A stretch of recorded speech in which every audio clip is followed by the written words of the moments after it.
Friends, I'm Ajaypal sir from Vivekanand Senior Secondary School Bani. Now we start the next concept of class 6th subject science. तो हम इस chapter के अंदर basically ये पढ़ रहे थे कि कुछ जीव होते हैं वो संजीव होते हैं.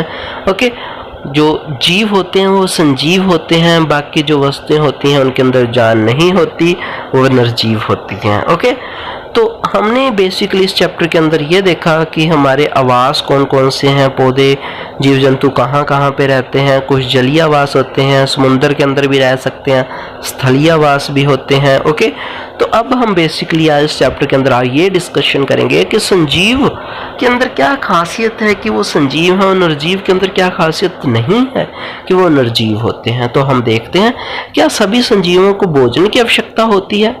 अध्याय 1F2 में हमने यह जाना कि सभी जीवों को भोजन की आवश्यकता होती है. भोजन हमारे लिए विभिन्न जंतुओं के लिए नितांत आवश्यक है, बहुत ज़्यादा आवश्यक है. हमने यह भी सीखा है कि पौधे प्रकाश संश्लेषण के द्वारा अपना भोजन स्वयं बनाते हैं. जंतु भोजन के लिए पौधे अथवा अन्य जंतु पर निर्भर होते हैं. ओके, भोजन संजीवों को उनकी वृद्धि के लिए आवश्यक ऊर्जा प्रदान करता है, तो उनको जो ऊर्जा मिलती है वो भोजन से ही मिलती है. संजीवों को उनके अंदर होने वाले अन्य जैव प्रक्रमों के लिए ऊर्जा की भी आवश्यकता होती है. तो जितने जैव प्रक्रम होते हैं अपनी बॉडी के अंदर ऊर्जा देने वाले जितने भी कार्य चलते हैं, जितने प्रोसेस चलते हैं, उनको जैव प्रक्रम बोलते हैं. क्या सभी जीवों में वृद्धि परिलक्षित होती है? क्या 4 वर्ष पुराना कुर्ता आपको कभी भी ठीक आता है? आपको अभी भी ठीक आता है. ओके, क्योंकि आपको पता है कि संजीव हो आप वृद्धि करोगे, वो कपड़े आपको नहीं आएंगे, इससे आप अब और नहीं पहन सकते. क्या ऐसा नहीं है?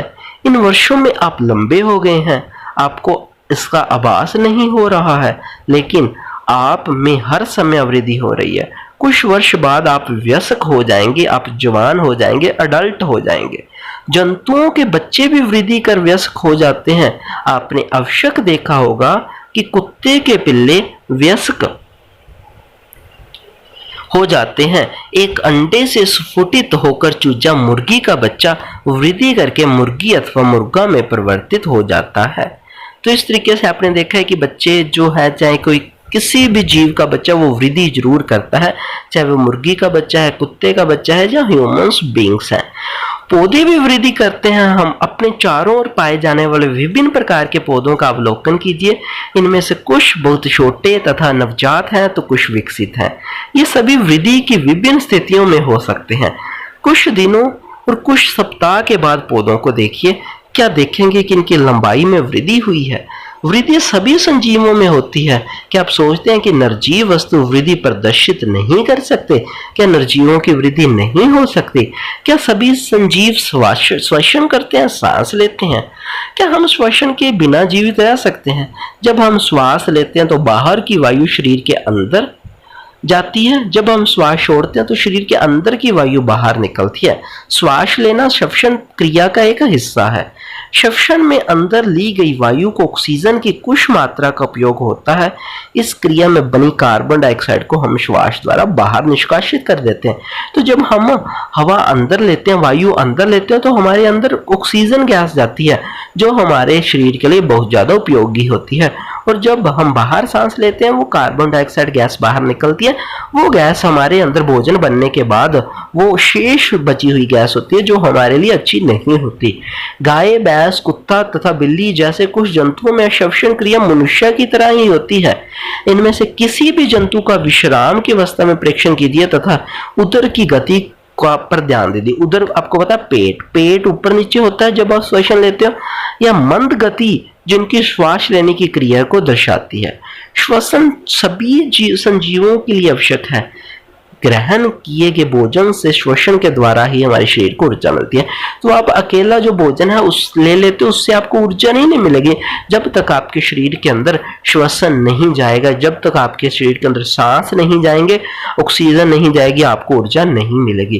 कुछ जंतुओं में गैस आदान प्रदान का तरीका भिन्न हो सकता है, जो श्वसन का एक हिस्सा होता है. उदाहरण के लिए केंचुआ त्वचा द्वारा सांस लेता है. हमने पढ़ा है कि मछली के गिल होते हैं जिनकी सहायता से वह जल में विलय वायु से ऑक्सीजन अवशोषित कर लेती है. क्या पौधे भी श्वसन करते हैं? पौधे की श्वसन क्रिया में गैसों का आदान प्रदान मुख्यतः उनकी पत्तियों द्वारा होता है। पत्तियां सूक्ष्म रंध्रों द्वारा वायु को अंदर लेती हैं, ऑक्सीजन का उपयोग करती हैं, वह कार्बन डाइऑक्साइड वायु में निष्कासित कर देती हैं।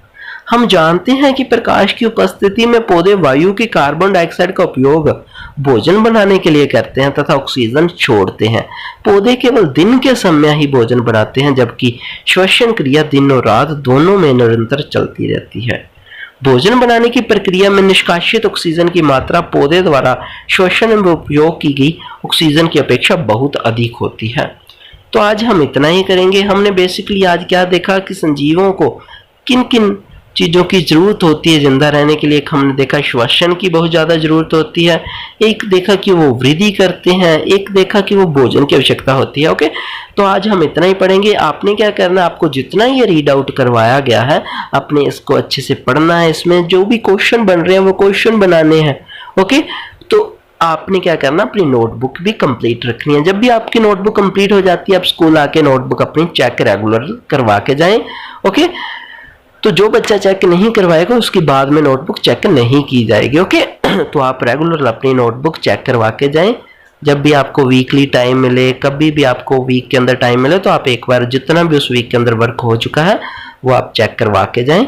ओके, और साथ में आपको कोई भी इस चैप्टर से या किसी भी सब्जेक्ट्स में कोई भी प्रॉब्लम आती है तो वो भी आप स्कूल में जाके टीचर से डिस्कशन कर सकते हो।